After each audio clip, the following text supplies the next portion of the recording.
오늘 우리에게 주신 하나님의 말씀은 신약성경 사도행전 20장 17절부터 24절까지 말씀입니다.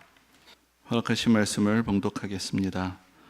바울이 밀레도에서 사람을 에베소로 보내어 교회 장로들을 청하니 오매 그들에게 말하되 아시아에 들어온 첫날부터 지금까지 내가 항상 여러분 가운데서 어떻게 행하였는지를 여러분도 아는 바니 곧 모든 겸손과 눈물이며 유대인의 관계로 말미암아 당한 시험을 참고 주를 섬긴 것과 유익한 것은 무엇이든지 공중 앞에서나 각 집에서나 거리낌 없이 여러분에게 전하여 가르치고 유대인과 헬라인들에게 하나님께 대한 회개와 우리 주 예수 그리스도께 대한 믿음을 증언한 것이라.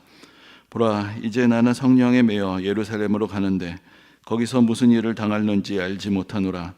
오직 성령이 각성에서 내게 증언하여 결박과 환난이 나를 기다린다 하시나 내가 달려갈 길과 주 예수께 받은 사명 곧 하나님의 은혜의 복음을 증언하는 일을 마치려 하면은 나의 생명조차 조금도 귀한 것으로 여기지 아니하노라. 아멘.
오늘 주보에도 그림을 하나 실어 드렸습니다. 예전에 한 3년 전쯤에 한번 보여드렸던 그런 그림인데 네덜란드 화가 렘브란트가 1657년경에 그린 사도 바울의 초상입니다.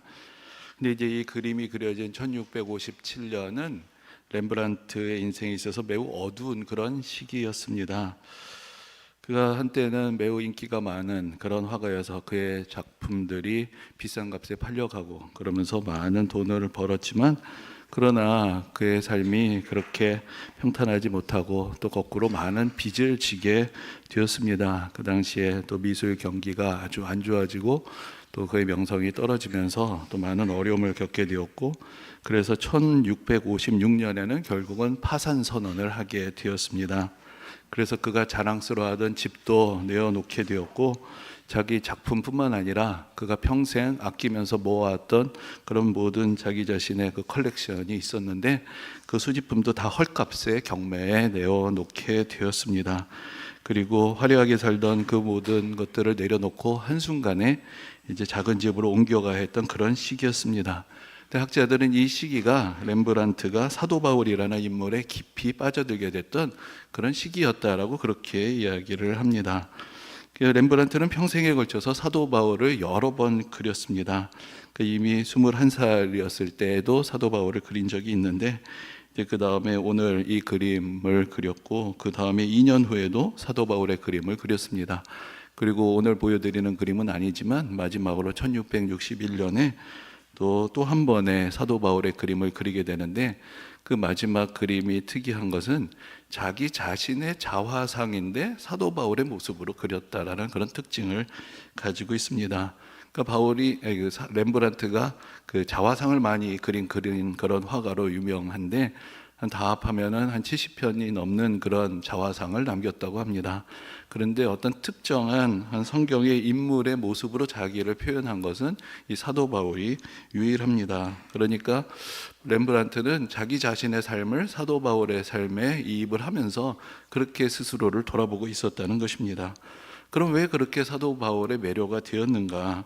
이 사도 바울이라는 사람이 상징하는 인생이라는 것은 오히려 박해자였는데 아무 공로 없이 오직 은혜로 하나님의 복음을 증거하는 그런 사람이 되었던 것, 이 기독교 신앙의 가장 깊은 진리를 인생으로 보여준 그런 사람이었기 때문입니다. 그래서 모든 것을 잃고 추락하던 시기에 렘브란트는 사도 바울의 삶을 보면서 또 깊은 위로를 느끼게 되었고, 점점 자기 자신과 사도 바울을 동일시하는 이제 그런 삶을 살게 된 것입니다.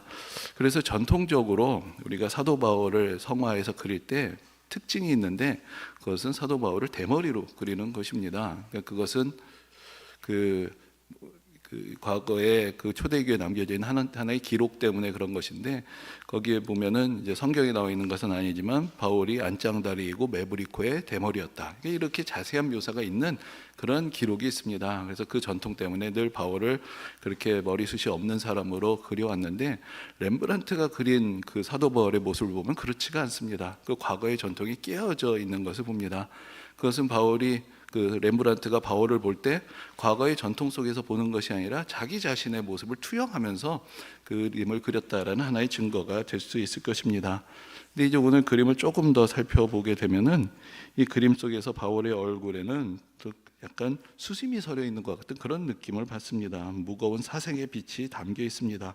머리에 한 손을 얹고 있는데, 이 자세는 옛날부터 깊은 사색에 빠진 사람을 표현하는 이제 그런 자세였습니다. 여기서 보게 되는 사람은 어떤 영웅적인 사람도 아니고 권능 있는 사도의 모습이 아니라 인생의 무게를 거쳐온 사람, 그러면서 자기에게 주어진 사명의 깊이를 알고 있는 사람, 그리고 그 사명을 다하기 위해서 지금 한 줄 한 줄 서신서를 통해서 하나님의 말씀을 떠내려가는 그런 한 작가의 모습을 우리가 보게 되는 것입니다. 그런데 그를 비춰주는 빛이 있습니다. 위로부터 오는 영감의 빛, 성령의 빛, 은혜의 빛이 그의 머리를 비추고 있고, 이 하나님의 말씀을 글로 적고 있는 그의 손을 비추고 있는 그런 장면을 우리가 볼 수가 있습니다. 그런데 이렇게 밝게 드러나 있는 모습 외에 오른쪽 한켠에 보면은 좀 주목해야 볼 수 있는 칼 한 자루가 있습니다. 손잡이가 큰 칼 한 자루가 거꾸로 세워져 있습니다. 근데 이제 사도 바울을 그린 초상화에 아까 어떤 특징적인 인물의 외형도 있지만 늘 자주 등장하는 것 중에 하나가 바로 칼입니다. 근데 그 칼에는 몇 가지 의미가 있습니다. 근데 먼저 이 칼은 사도 바울이 평생 전했던 하나님의 말씀을 상징합니다. 그래서 에베소서 6장에 보면은 바울이 그 성령의 전신갑주를 입어야 된다라고 이야기를 할 때 바로 하나님의 말씀이 성령의 검이다라고 그렇게 이야기를 한 바가 있습니다. 그래서 바울이 평생 하나님의 말씀을 전했기 때문에 바로 그의 삶을 이 칼로서 또 표현을 하고 있는 것입니다. 그런데 사실 또 그 칼에는 다른 의미도 있죠. 예수 믿기 전에 바울은 어떤 사람이었습니까? 예수 믿는 사람들을 잡아 죽이기 위해서 쫓아다니던 사람이었습니다. 그야말로 칼을 휘두르는 그런 인생이었던 것입니다. 근데 그가 회심을 하고 나서 그 칼가 휘두르던 칼의 방향이 바뀝니다. 예수 믿는 사람들을 박해하던 그 억압의 칼이 이제는 성령의 검이 되고 하나님의 말씀을 증거하는 말씀의 검이 되었던 것입니다. 그런데 이 바울 곁에 있는 칼에는 사실 또 다른 중요한 의미가 있습니다. 그러니까 예로부터 작가들이 그 전에도 한번 말씀을 드린 것인데, 한 순교자의 초상을 그릴 때에는 그 사람이 어떻게 순교하게 되었는지를 상징하는 사물들을 곁에 그려놓곤 하였습니다. 근데 이제 성경에 그대로 기록되어 있는 것은 아니지만 교회 전승에 의하면은 어떤 베드로 같은 사도는 십자가에 거꾸로 매달려서 순교했다라고 전해지는데, 바울은 로마 시민이었기 때문에 그 십자가형은 면하게 되었고 칼로 참수되어서 순교했다라는 그런 전승이 내려오고 있습니다. 그렇기 때문에 바울 곁에 있는 이 칼은 그가 어떻게 삶을 마쳤는지를 우리에게 알려주는 그런 표식이 되기도 합니다.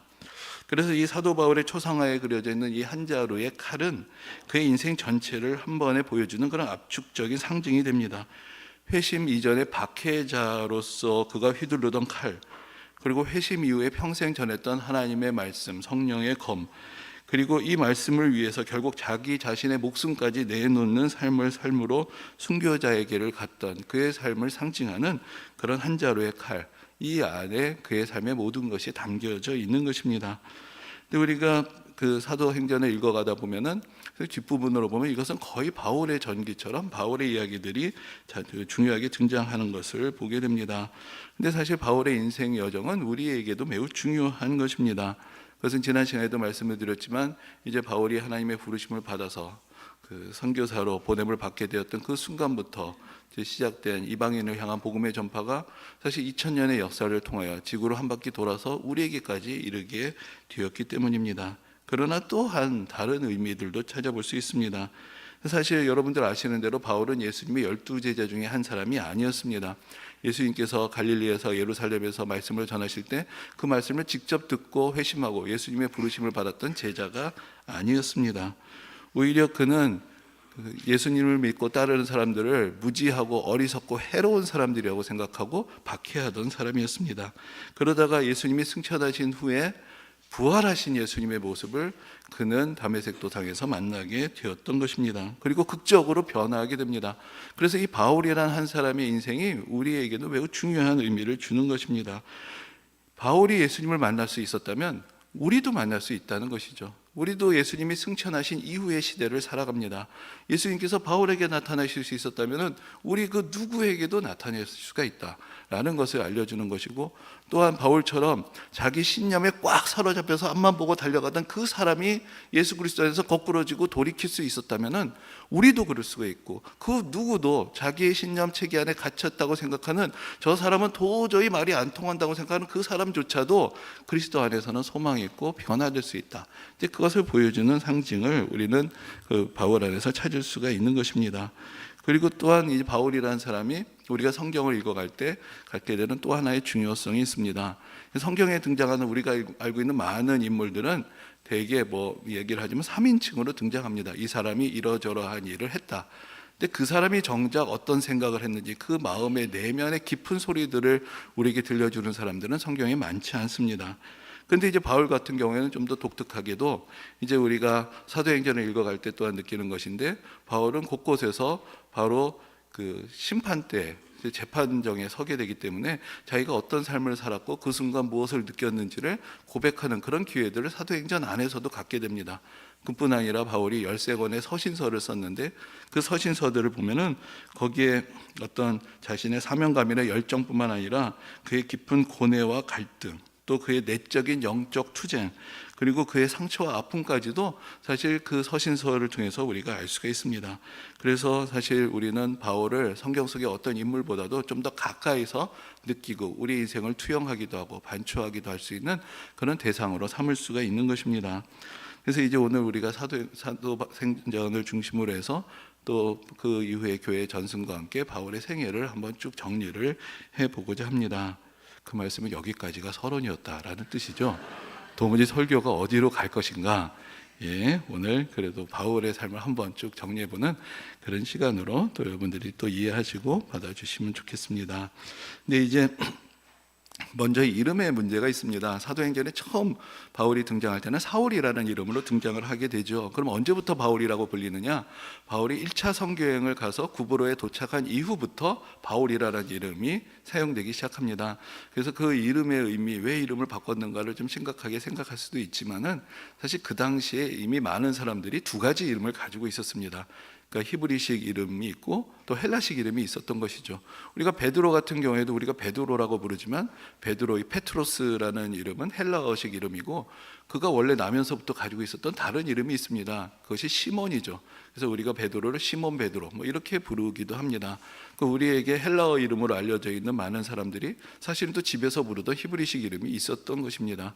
그러니까 바울 같은 경우에 원래는 예전에 구약시대 왕의 이름을 따서 사울이라는 이름을 가지고 있었지만 또한 바울이라는 헬라식 이름을 어려서부터 가지고 있었는데 그가 이제 이방인들을 향하여 복음을 전하러 가게 되는 그 시점부터는 그도 의식적으로 바울이라는 이름을 사용하게 되고 또 다른 사람들도 그를 바울이라는 이름으로 기억하게 되었기 때문에 이제 오늘날에도 우리가 바울이라는 이름으로 그를 부르게 된 것입니다. 근데 그럼 그는 어디서 태어나는가? 그는 유대 땅에서 태어난 사람이 아니고 성경에도 기록되어 있지만 길리기아라는 지방에 있는 다소라는 도시에 태어났습니다.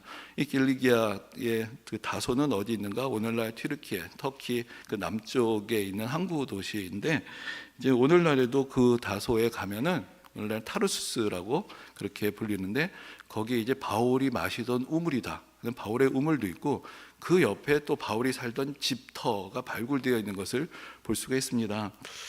그래서 이제 제가 지난번에 이제 성지순례로 방문을 하게 됐을 때 가이드해 주시던 선교사님에게 여쭤봤습니다. 아니 우물이야, 너 동네 사람들이 다 마셨을 테니까 이게 2000년 된 우물이면 바울이 마셨을 거다 얘기할 수도 있겠지만은 집은 이게 무슨 명패가 붙어 있는 것도 아닌데 이 집이 2000년 전 집인데 바울의 집이다. 이걸 어떻게 합니까? 그랬더니 이제 선교사님이 해주신 말씀은 이런 것입니다. 이 지역에 이게 다소 출신으로 유명해진 사람이 몇 사람이나 있겠습니까? 그러니까 옛날부터 여기에 바울이 살았다라는 동네에서 내려오는 전통이 있었다는 것이죠. 근데 사실은 집은 없었는데 최근에 이게 1999년에 땅을 파다가 집터가 그 동네에서 실제로 나왔다는 것입니다. 그래서 이 집터가 바로 바울의 집이다. 이제 그렇게 알려지게 되었다라고 그렇게 설명을 해 주셨습니다. 그러면 원래 바울은 유대인인데 어떻게 그 먼 곳까지 가게 되었는가? 근데 교회의 전승과 역사적인 자료들을 보면은 이제 원래 바울은 갈릴리 북부에 있는 한 마을에서 그의 가족들, 그의 손자들이 살고 있었는데 그 지역에서 이제 로마의 통치에 저항하는 반란이 일어나게 됩니다. 그러니까 로마 제국에서 본보기를 보이기 위해서 그 도시에 있는 모든 사람들을 다 강제 이주를 시켜서 그 도시를 황폐화시켜 버린 것이죠. 어떤 사람들은 노예로 팔려가게 되었고 어떤 사람들은 이렇게 타향으로 쫓겨가서 살게 된 것입니다. 그래서 그때 이제 바울의 조상들이 결국은 그 다소까지 끌려와서 그렇게 산 것이다라고 이렇게 전해주고 있습니다. 그런데 이제 우리가 성경을 보면 아까도 잠깐 말씀드렸지만 바울은 자기 신분을 뭐라고 얘기하냐면 나는 로마 시민이다라고 이야기를 합니다. 근데 로마 시민이란 것은 로마 제국에 사는 사람들이 다 로마 시민이 아니었습니다. 이제 특정하게 로마 제국에 기여한 사람들만, 그러니까 로마 시민이란 것은 원래 로마라는 도시의 시민인데 로마가 팽창을 하면서 이제 이탈리아 반도에 있는 사람들은 다 시민권을 얻게 됩니다. 그러나 그 이후에는 로마 제국이라고 다 로마 시민권을 준 것이 아니라 로마 제국에 특별히 기여를 할 수 있는 사람들, 지역의 유지들에게만 특징적으로 시민권을 부여해서 로마에 대한 충성을 유도하는 그러한 정책을 갖게 됩니다. 그러니까 바울이 로마 시민이었다는 것, 그것도 나면서부터 로마 시민이었다는 것은 그의 가족이 상당히 유복한 삶을 살았다는 것이죠. 그것은 다른 말로 하자면은 한두 세대 만에 그의 가족은 그 극심한 고통의 자리, 타향살이를 해야 하는 그런 어려움과 절망적인 상황에서부터 자수성가를 해낸 그런 가족이었다는 것을 의미하는 것입니다. 근데 이제 그들이 그 타향에서 어떻게든지 그 지역에 적응을 하고 많은 재산을 모으기 위해서 어떻게 생각하면 수단과 방법을 가리지 않았을 수도 있겠죠. 그러나 이 집안은 그런 집안은 아니었습니다. 그래서 그들의 뿌리를 잊지 않았고 자기들이 유대인이란 것을 자랑스럽게 생각했습니다. 그래서 자기들의 아들은 예루살렘에 보내서 공부를 시킨 것입니다. 그래서 바울은 다소에서 태어났지만 예루살렘에서 바리새인으로서 정통 율법 교육을 받으면서 그렇게 자라나게 되었습니다. 그런데 이 다소라는 도시는 또 한 가지 그 당시에 특징이 있는데, 이제 로마 제국이 동쪽으로 계속 확장을 하면서 그리스의 많은 도시들이 무너졌습니다.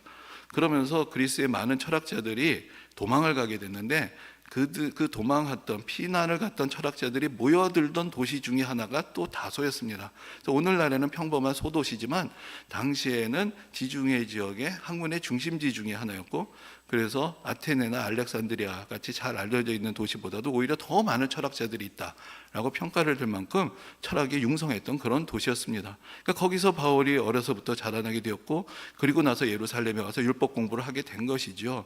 그래서 우리가 사실 바울의 서신서를 잘 읽어보면은 바울이 상당히 그 당시에 철학에 대한 깊은 식견을 가지고 있었구나, 그것을 느끼게 되는 그러한 그 대목들이 있습니다. 그래서 이제 바울이란 한 사람 안에 그 당시 지중해 세계의 그 문화와 언어, 그리고 유대의 전통, 그리고 로마 제국의 시민권이라는 것이 한 곳에 모여지게 된 것입니다. 지난 시간에도 말씀드렸지만 이것이 다 바울을 통해서 이방인들에게 복음을 전하게 하시려는 하나님의 깊으신 뜻이 그의 생애를 통해서 예비되어 있었다라고 할 수 있습니다. 그런데 바울은 그것을 모르고 있었습니다. 오히려 그 하나님의 뜻에 반대편에 가 있었던 것이죠. 바울의 신념으로는 이 예수를 믿는다는 사람들은 율법을 부정하고 성전을 더럽히는 해로운 존재들이었고, 이 지구상에서 박멸돼야 할 그런 존재라고 여겼습니다. 그래서 그들을 쫓아다니면서 박해하기 위해서 다메섹이라는 저 이방 도시까지, 그것으로 피신한 그 그리스도인들까지 잡아내려고 가다가, 거기서 그 가는 길에 우리가 잘 아는 대로 부활하신 예수님을 만나게 된 것입니다. 그가 예수님을 만난 후에 우리가 잘 아는 대로 그의 인생이 완전히 변화하게 됩니다. 박해하던 사람이 바로 복음의 증인이 되는 놀라운 일이 벌어지게 되었고, 또 성경에도 기록되어 있는 것처럼 이방인과 임금들과 이스라엘 자손들 앞에서 내 이름을 전하기 위해 택한 하나님의 그릇이라는 새로운 삶을 살게 된 것입니다. 근데 이제 우리가 그런 아주 극적인 전환을 보게 되지만, 바울이 그러면 그렇게 예수님을 만난 다음부터 바로 그렇게 위대한 사도의 삶을 살았느냐? 그렇지 않았습니다. 그에게도 준비의 과정이 필요했던 것입니다. 그래서 성경의 그 바울 자신의 증언을 보면은 자기가 이렇게 예수 그리스도를 만난 후에 아라비아로 갔다라고 이야기를 합니다. 그래서 아라비아 광야에서 그는 홀로 있는 시간을 보냅니다. 그 삶에 일어난 모든 일들을 다시 반추하고, 그가 바리새인으로서 열정적으로 살아갔던 그 삶에서 충격적으로 예수 그리스도를 만나면서 변하게 된 그 자신 안에 있었던 그런 혼란들을 정리하면서 자기 자신의 사명을 다시 깨닫는 자기만의 그 깊은 하나님과의 교제의 시간을 갖게 되었던 것입니다. 그리고 이제 다시 다메섹으로 돌아와서 복음을 전하기 시작하니까 유대인들이 경노하는 것이죠. 우리 편이었던 자가 배신을 했다. 그래서 결국은 다메섹에서 급히 도망갈 수밖에 없었습니다. 그래서 광주리를 타고 성벽으로 내려줘서 도망을 갔다라는 그런 이야기도 있습니다. 그러니까 바울에게 있어서 그러한 박해는 견딜 수가 없는 것이었고, 박해하던 사람이 바로 박해받고 피신하는 그런 삶으로 바뀐 것입니다. 그리고 나서 그가 간 곳이 예루살렘이었습니다. 예루살렘에는 그 당시에도 교회 지도자들이 모여 있었습니다. 그럼 그곳에서 바울이 환대를 받았던가? 근데 이제 일단 예루살렘에는 그가 한때 속했던 바리새인들이 있습니다. 바리새인들은 이를 갈고 있습니다. 이 배신자, 변전자라는 것이죠. 그러면 교회는 바울을 따뜻하게 맞아줬느냐? 그렇지도 못했습니다. 바울에게는 예전에 우리를 박해했던 사람이란 꼬리표가 쫓아다니기 때문에 사람들이 선뜻 바울의 손을 잡지 못합니다. 의심하는 것이죠. 이게 또 무슨 해코지를 하려고 혹시 스파이로 들어온 것 아니냐? 그래서 바울은 사실 예루살렘에서 별로 환영받지를 못했습니다. 근데 그랬던 바울을 사도들에게로 인도해주고 바울을 신뢰하면서 바울 편에 서줬던 사람이 바로 바나바라는 사람이었고, 그래서 이제 바나바가 초기에 바울의 사역과 함께 했던 그런 모습을 볼 수가 있습니다. 근데 이제 예루살렘에 있는 이 바울, 그런데 이 유대인들 중에 또 열정 있는 사람들이 이 변절자 바울을 그대로 두지를 못합니다. 그래서 바울이 다시 피신을 하게 됐는데, 어디로 가게 되냐면 바로 자기의 고향이었던 다소로 가게 되었습니다. 그리고 거기서 10년 이상을 거기서 머뭅니다. 거기서 바울이 무엇을 했는지의 행적은 성경에 별로 자세하게 기록이 되어 있지를 않기 때문에 침묵의 시기다라고도 이야기를 합니다. 근데 거기서 무엇을 했겠느냐? 너무나 당연하지 않습니까? 내가 예수 믿고 변화됐는데 가서 자기 가족들에게 복음을 전했겠죠. 근데 그 결과가 어땠을까요? 그 로마서에 보면은 바울이 이렇게 고백하는 것을 보게 됩니다. 이 로마서는 바울이 한참 후에 다소에 있다가 나중에 나와서 복음을 전하기 시작하면서 3차 선교행 때야 기록된 그런 서신서인데, 거기서 바울이 이렇게 이야기하고 있습니다. 나에게 큰 근심이 있는 것과 마음에 그치지 않는 고통이 있는 것을 내 양심이 성령 안에서 나와 더불어 증언하노니, 나의 형제 곧 고륙의 친척을 위하여 내 자신이 저주를 받아 그리스도에게서 끊어질지라도 원하는 바로라. 나는 그렇게 간절히 원하면서 가족들에게 전도를 했지만 외면당했다는 것입니다. 그래서 나에게는 아직도 큰 고통과 근심이 있다. 내 고륙 현지의 친척, 이들만 예수 믿을 수 있다면 내가 예수를 안 믿어도 좋으니 이들은 예수를 믿었으면 좋겠는데 그것이 여전히 나에게는 큰 고통과 근심이다 라고 그렇게 이야기를 하고 있는 것입니다. 그래서 다소에 머무는 동안 바울은 더 겸손해졌고, 또 그의 신앙을 깊이 또 묵상하고, 또 하나님과의 관계를 다시 새롭게 하면서 거기서 이제 또 한 번의 오랜 준비의 기간을 갖게 되는 것을 봅니다.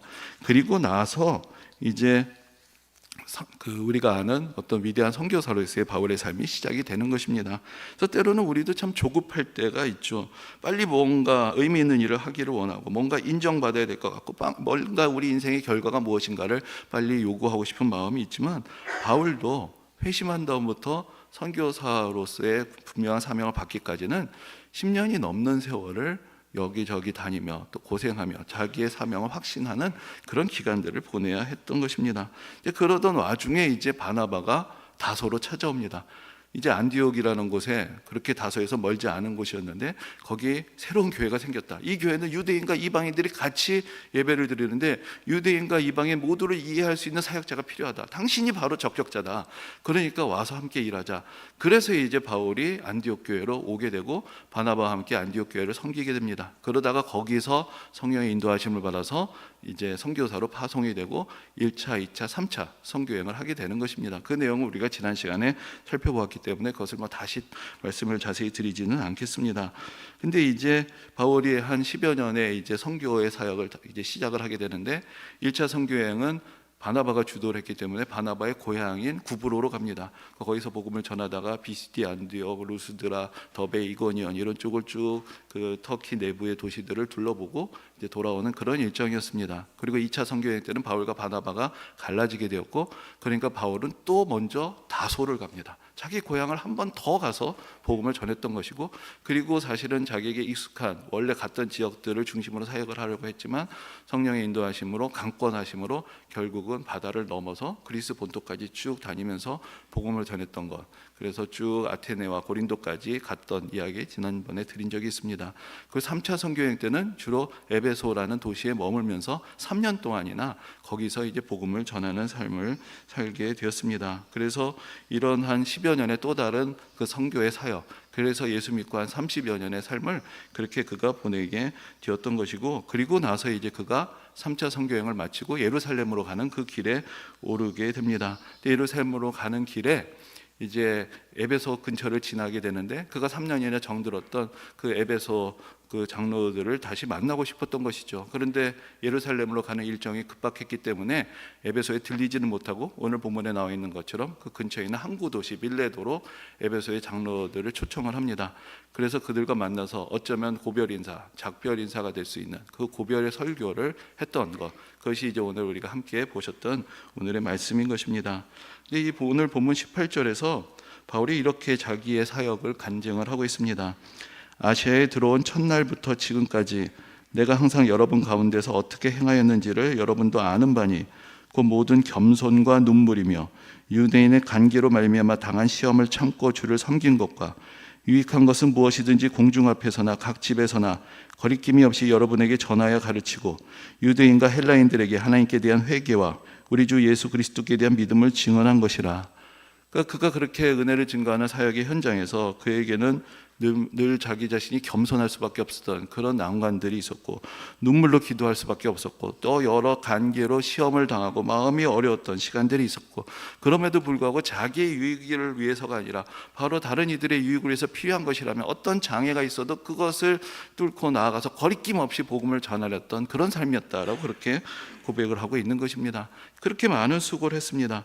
근데 거기서 멈추지를 않았습니다. 그리고 거기서 이제 그 다음에 자기에게 어떤 일이 기다리고 있는가, 거기에 대해서 이렇게 얘기를 합니다. 보라, 이제 나는 성령에 매여 예루살렘으로 가는데 거기서 무슨 일을 당하는지 알지 못하노라. 오직 성령이 각 성에서 내게 증언하여 결박과 환난이 나를 기다린다고 하신다. 바울이 이렇게 많은 수고를 했습니다. 박해하던 사람이 돌이켜서 넓은 지역을 다니면서 복음을 전했습니다. 그러면 성도들이 모여있는 예루살렘으로 가면 큰 박수와 환영, 갈채가 있어야 되지 않겠습니까? 근데 성령이 얘기하시는 것이 거기서 너는 환영받지 못한다. 거기에도 박해와 환난이 기다리고 있다. 그러나 너는 거기로 가야 한다. 바울은 그 말씀을 듣습니다. 각 처에서 바울에서 기도하는 사람들이 가지 말라고 합니다. 거기 가면 당신 죽는다. 거기 잡힌다. 안 된다. 내가 응답을 받았다. 근데 바울은 그 응답이 자기를 그곳으로 가라는 그런 소리로 듣게 됩니다. 거기 가면 큰일이 나겠구나. 다른 데로 가야 되겠다가 아니라 나도 안다. 예수 그리스도께서 예루살렘에서 재판당하시고 거기서 십자가를 지셨듯이 나도 예루살렘으로 가야 한다. 거기서 나를 환영하든지 환영하지 않든지 나의 갈 길은 정해져 있다라고 그렇게 생각을 하는 것입니다. 그래서 오늘 본문 24절에서 이렇게 고백합니다. 내가 달려갈 길과 주 예수께 받은 사명 곧 하나님의 은혜의 복음을 증언하는 일을 마치려 하면은 나의 생명조차 조금도 귀한 것으로 여기지 아니하노라. 그가 예상했던 대로 예루살렘에 도착합니다. 근데 거기서 성도들도 그에 대해서 뜨뜻미지근하게 반응합니다. 바울은 예수님의 제자도 아닌데 자꾸 다니면서 사도라고 하고 다니면서 유대교의 전통을 훼손하는 그런 사람인데 진정한 사도라고 할 수 있나? 그의 사역에 대해서 의문을 제기하는 사람들이 여전히 예루살렘 교회 안에도 있었습니다. 물론 교회 밖에 있는 유대인들은 더하죠. 바울이라는 놈이 드디어 예루살렘에 왔다. 어떻게든지 해코지를 해야 되겠다. 달겨들면서 큰 소동이 일어나게 되고 결국은 체포가 되고 총독의 관저가 있는 가이사랴로 끌려갑니다. 거기서 2년이나 갇혀 있게 되었습니다. 근데 이제 왜 바울이 2년이나 거기 갇혀 있었느냐? 근데 그 바울이 가면서 총독 앞에서 재판을 받습니다. 유대교의 공회 앞에도 섭니다. 근데 바울이 유죄라는 것을 누구도 입증하지를 못했습니다. 그럼 풀어줘야 되는데 왜 안 풀어줬느냐? 성경이 거기에서 이렇게 증언합니다. 그 당시 로마 총독이었던 벨릭스가 돈을 받기 위해서 2년 동안 바울을 붙들어 놓았다. 이게 무슨 이야기냐면은 우리가 오늘날 이제 죄가 좀 가벼운 사람들 같은 경우에 아직 재판이 진행되고 있어도 보석금을 내서 좀 풀려 나올 수가 있죠. 그런 것처럼 그렇게 중죄인이 아니면 누가 돈을 갖다가 주면 총독들은 그 돈을 받고 풀어줬다는 것입니다. 그런데 바울을 보니까 로마 시민이라고 하고 좀 괜찮은 집안 사람 같아서 2년이나 잡아뒀는데 아무도 오지 않았다라는 것입니다. 그래서 2년 동안 갇혀 있었던 것입니다. 왜 아무도 오지 않았을까요? 찾아올 수 있는 후보가 두 그룹이 있겠죠. 첫 번째는 그의 가족들. 아까 말씀드린 대로 바울의 집안 상당히 유복했을 것입니다. 심지어 성경의 그 기록들을 보면은 바울의 누나가 예루살렘에 살고 있었습니다. 그런데 찾아오지 않았습니다. 왜 오지 않았을까요? 그 집안에서 그는 변절자가 된 것이죠. 이단 사상을 쫓아가는 변절자가 됐기 때문에 그야말로 그는 그렇게 가족들에게 복음을 전하고자 했지만 가족들은 그를 외면한 것입니다. 그럼 또 하나의 그룹이 있습니다. 예루살렘 교회는 왜 안 갔는가? 예루살렘의 성도들이 있었는데 베드로가 투옥됐을 때는 예루살렘 성도들이 다 모여서 간절히 기도하고 옥문이 열리는 기적이 일어났습니다. 그런데 아까 말씀드렸듯이 예루살렘 교회는 나뉘어져 있었습니다. 바울을 위대한 사도라고 부르는 사람도 있었지만 뭔가 자기들은 유대교 신앙 안에서 예수를 믿고 있는데 바울은 좀 위험한 인물 같다. 그래서 마음이 갈려 있었기 때문에 모든 성도들이 다 모아서 헌금해서 바울을 풀어줄 생각조차 하지 못했던 것입니다. 그래서 바울은 그 안에서 사실 많은 외로움을 느낄 수밖에 없었을 것입니다. 나중에 그 빌립보서에서 바울이 자기 삶에 대해서 이렇게 이야기를 합니다. 내가 모든 것을 잃어버리고 배설물로 여김은 그리스도를 얻고 그 안에서 발견되려 함이라. 제가 이 말씀으로 설교도 예전에 많이 들어봤는데 바울이 모든 것을 배설물로 여겼다. 바울 상당히 대단한 사람이었지만 그 자랑거리를 다 버렸다. 배설물같이 여겼다라는 이야기는 많이 들었는데 오늘 본문을 다시 보면서 느끼는 것이 모든 것을 잃었다라고도 고백하고 있다는 것이죠. 잃었다라는 것은 수동형이죠. 내가 버린 게 아니고 내가 소중하게 여겼던 것을 예수 그리스도로 말미암아 잃어버리게 되었다. 그렇지만 예수 그리스도가 나에게는 그 모든 것보다 소중하다. 이제 그것을 그가 고백을 했던 것입니다. 근데 이제 그가 그런 어려운 상황, 아무도 찾아오지 않는 그 외로움 가운데서 2년을 견뎌야 했을 그때 자기 자신을 스스로 어떻게 생각하고 있었는가? 그것을 보여주는 한 대목이 또 사도행전에 나옵니다. 근데 거기서 그 벨릭스 다음에 총독으로 온 베수도가 결국은 바울에게 아무런 죄가 없다는 걸 알았는데 바울은 이 모든 재판이 계속해서 공정하게 이루어지지 않는 것을 보면서 계속해서 자기를 유죄로 만들려는 그 유대인들의 위협 아래서 나는 마지막으로 로마 황제 앞에서 재판을 받겠다라고 그가 로마 시민으로서의 권한을 행사하며 상소를 하게 됩니다. 그러니까 이제 그 당시 로마 총독으로서는 그런 황제에게 보낼 어떤 자료가 필요한 것이죠. 그래서 바울을 다시 부릅니다. 너에게 있었던 일들 다 얘기를 해봐라. 그래서 로마 총독 베스도와 그 옆에 아그리빠 왕이라는 헤롯 가문의 마지막 왕이 있는 자리에서 바울이 다시 한번 자기에게 일어났던 모든 일들을 간증하는 그런 시간을 갖게 됩니다. 이것이 법적으로 보면은 사실은 피고로서의 변론이지만, 그러나 바울은 그 자리를 이 총독과 왕을 앉혀놓고 복음을 전하는 그런 자리로 바꿔버린 것입니다. 그러니까 그것을 듣다가 아그리빠 왕이 당황을 합니다. 그래서 이렇게 이야기를 합니다. 내가 적은 말로 나를 권하여 그리스도인이 되게 하려 하는도다. 근데 거기에 대해서 바울이 이렇게 얘기를 합니다. 말이 적으나 많으나 당신뿐만 아니라 오늘 내 말을 듣는 모든 사람도 다 이렇게 결박된 것 외에는 나와 같이 되기를 하나님께 원하나이다. 지금 감옥에 갇혀 있는 바울, 모든 것을 잃어버렸다라고 말하는 그 바울이 왕과 총독 앞에서 뭐라고 얘기하냐면은 내가 당신들 같이 돼야 하는 것이 아니라 당신들이 다 나같이 돼야 된다. 나는 그것이 기도 제목이다 얘기를 하는 것이죠. 내가 예수 믿어서 간절히 기도했는데 총독같이도 되지 못하고 왕같이도 되지 못하고 내가 왜 이생인지 내가 모르겠다. 바울은 그렇게 생각하지 않았습니다. 총독이 별거냐, 왕이 별거냐, 당신들도 나를 부러워해야 하지 않겠느냐라고 이야기를 하는 것이죠. 근데 여러분, 우리가 좀 냉정하게 생각해 보면 로마 총독, 이게 그렇게 대단한 자리가 아닙니다. 로마 총독은 위로는 로마 황제가 있고 밑으로는 그 사납고 말 안 듣는 유다 백성들이 있죠. 그래서 로마 총독, 그 유다로 오는 로마 총독 이 자리는 오는 순간부터 언제 가나를 세는 그런 자리였습니다. 너무나 골치 아프고 누구나 회피하는 그런 자리에서 하루하루 편안하게 잠들 날이 없는 그런 세월이었던 것이죠. 그리고 여기 아그리빠 왕이라고 불리는 이 사람은 더 문제입니다. 이게 헤롯 가문의 여러 왕들 중에 마지막 왕인데, 사실 이 시기에 헤롯 가문은 모든 실권을 다 잃어버립니다. 로마 총독이 모든 것을 다 가져갔고 이름만 남은 왕으로 몰락한 헤롯 가문의 마지막 왕이었던 것입니다. 그러니까 그도 자기의 가문의 모든 영광을 다 잃었습니다. 그렇지만 여전히 나는 왕이다 하고 뻐기고 있는 것이죠. 그 사람의 속은 지금도 썩고 있는 것인데 아닌 척하고도 서 있는 것입니다. 밤잠 못 이루는 로마 총독과 속이 썩어 들어가는 아그리빠 왕이 아직도 허장성세를 부르면서 내가 너를 심판한다고 있을 때 바울은 뚫어보면서 얘기하는 것이죠.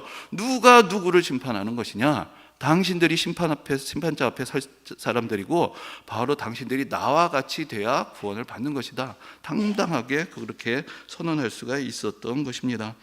그리고 나서 이제 바울은 그가 요구했던 대로 이제 로마로 가게 됩니다. 그래서 사도행전은 그 후에 어떤 풍랑과 여러 가지 고난의 길을 더 보여주면서 바울이 로마에 도착하는 이야기로 거기서 끝이 납니다. 근데 바울은 거기서 또 재판을 기다리면서 그래도 비교적 좀 자유로운 시간이 주어졌기 때문에 또 복음을 전하는 삶을 살았다. 거기까지가 있습니다. 그래서 우리는 재판의 결과를 알지 못한 채 사도행전을 덮게 됩니다. 그럼 이제 그 다음은 어떤 일이 벌어졌느냐? 이것은 성경에 기록되어 있는 것은 아니고 교회 전승과 또 여러 가지 증언들을 종합해서 재구성을 해야 하는 것인데, 사실 그때 바울은 무죄로 풀려났다라고 봅니다. 왜냐하면은 그의 유죄를 입증할 만한 증거들이 별로 없었고 유대인들이 자꾸 어거지를 부려가지고 거기까지 온 것이기 때문에 그 당시 이제 바울은 풀려났다고 보는 것이죠. 그럼 그 다음에 어디로 갔겠느냐? 바울의 소망은 그 당시 땅끝이라고 생각하던 스페인까지 가는 것이었습니다. 그리고 지금도 스페인에는 바울이 스페인까지 왔다라는 그런 유적지들이 남아 있습니다. 그래서 바울이 아마 로마에서 풀려난 다음엔 스페인까지 갔을 것이다 라고 생각을 하는 것이죠.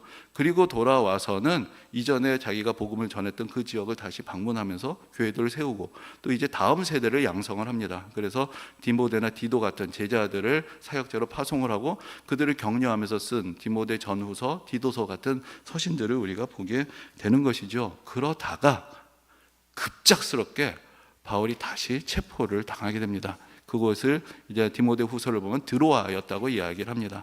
그래서 다시 감옥에 끌려가게 됐는데 이번에는 처음과 달랐습니다.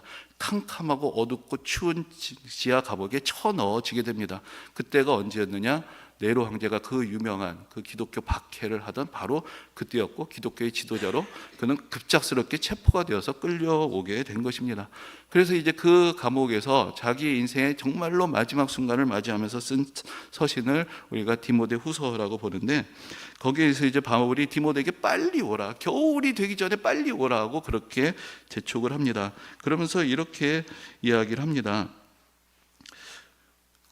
드로아에 있는 가보의 집에 두고 온 자기의 겉옷하고 가죽 종이에 쓴 책을 좀 갖다 달라라고 이야기를 합니다. 그러면서 자기와 함께 했던 동역자들이 다 자기를 떠났고 지금 자기 곁에 있는 건 누가밖에 없다. 이 누가가 바울의 모든 기록을 한 사람인 것이죠. 누가밖에 없고 다 떠났다.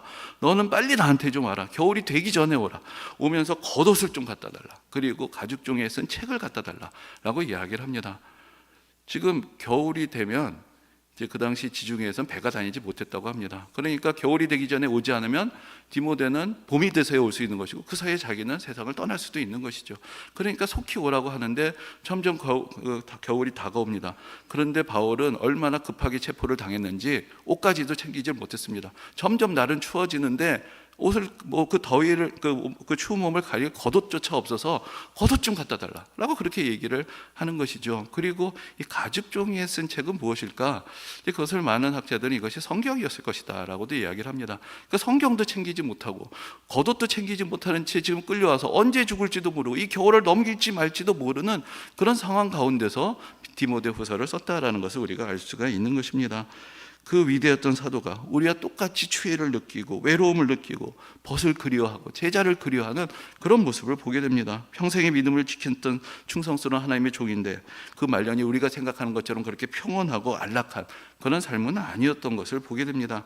근데 바로 이 같은 디모데 후서에서 바울은 자기의 삶을 돌아보고 이제 앞으로 자기에게 닥칠 일들을 예감합니다. 그러면서 또 이렇게 고백을 합니다. 전제와 같이 내가 벌써 부어지고 나의 떠날 시각이 가까웠도다.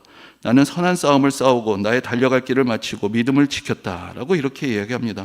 외롭고 춥습니다. 그러나 후회하지 않습니다. 자기 인생이 헛됐다고 생각하지 않습니다. 여기서 전제와 같이 부어진다. 전제라는 것은 제물을 죽여서 피를 다 빼는 그래서 드리는 제사입니다. 나의 피를 다 쏟아낼 준비가 나는 되었다라고 이야기를 하는 것이죠. 그리고 나는 여태까지 이렇게 선한 싸움을 싸워왔다. 그 믿음의 길을 지켰다라고 그렇게 이야기를 하고 있습니다. 그리고 앞에서 말씀드린 대로 교회 전승대로 바울은 이때 체포가 되어서 다시 풀려나지 못했고 네로 황제의 박해 때 참수되어서 이제 순교한 것으로 그렇게 전해지고 있습니다. 그리고 그 순교를 상징하는 칼이 그 이후로 바울의 초상화마다 또 함께 그려지게 된 것입니다. 이렇게 다메섹 도상에서 예수님을 만났던 그 부활하신 예수님을 만났던 한 청년, 그가 30여 년의 삶을 통해서 이제 로마의 처형장에서 삶을 마치게 되었습니다. 그 사이에 그는 지중해 여러 곳을 다니면서 복음을 전했고 많은 교회들을 세웠고 13권의 서신서를 썼습니다. 그리고 그를 통해서 시작된 복음이 지구 한바편을 돌아서 온 세계로 전파되고 우리에게까지 이르게 된 것입니다. 그런데 그의 인생을 가장 정확하게 요약하는 그 한 가지 문장을 우리가 찾아본다면 바로 우리가 앞에서 보았던 오늘 본문의 24절이라고 할 수 있을 것입니다. 내가 달려갈 길과 주 예수께 받은 사명 곧 하나님의 은혜의 복음을 증언하는 일을 마치려 하면은 나의 생명조차 조금도 귀한 것으로 여기지 아니하노라. 이 문장 안에 그의 인생이 다 들어있습니다. 자기에게는 달려갈 길이 있다라는 그런 자각, 그것이 주 예수 그리스도부터 받은 사명이라는 분명한 인식, 그리고 그것을 마치기 위해서는 자기의 생명까지도 기꺼이 드릴 수 있다라는 그런 헌신, 그것이 바로 그의 삶을 관통하는 믿음의 고백이 된 것입니다. 그리고 이 고백을 한 그대로 바울은 끝까지 살다가 세상을 떠나게 됩니다. 그가 했던 고백과 일치되는 그런 삶을 살았던 것입니다.